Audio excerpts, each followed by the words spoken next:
Check out this Ailun glass screen protector for your iPhone 15 Pro. Hey there, it's Kevin and I do honest and unbiased reviews and hope you'll give this video a thumbs up if you find it helpful.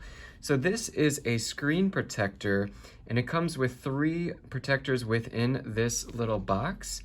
And so we're gonna open it up and see what we have in the box. There are several different options in here. If you do want to protect your screen, you're gonna put this on top of your phone. I already have one on my phone. You can see it right along the edge there.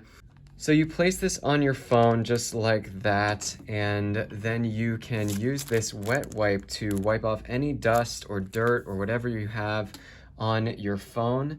And then afterwards you can take this and just this dry wipe and get the wetness off so that it's clear and all set to receive your screen protector, which is in this little bag here. This just goes on just like that, and it form fits to your phone. And then you can also take this and dab off any extra dust that is still on your phone at the moment.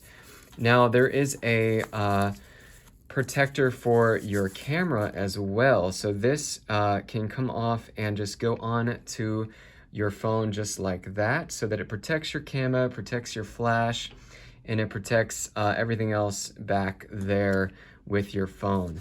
Now again, this is just a fantastic setup. There are 3 different ones in case one of them cracks, and essentially that's what would crack. Your phone would not crack, like this outside screen would actually crack first. So I hope you enjoyed this review, and I'll see you next time.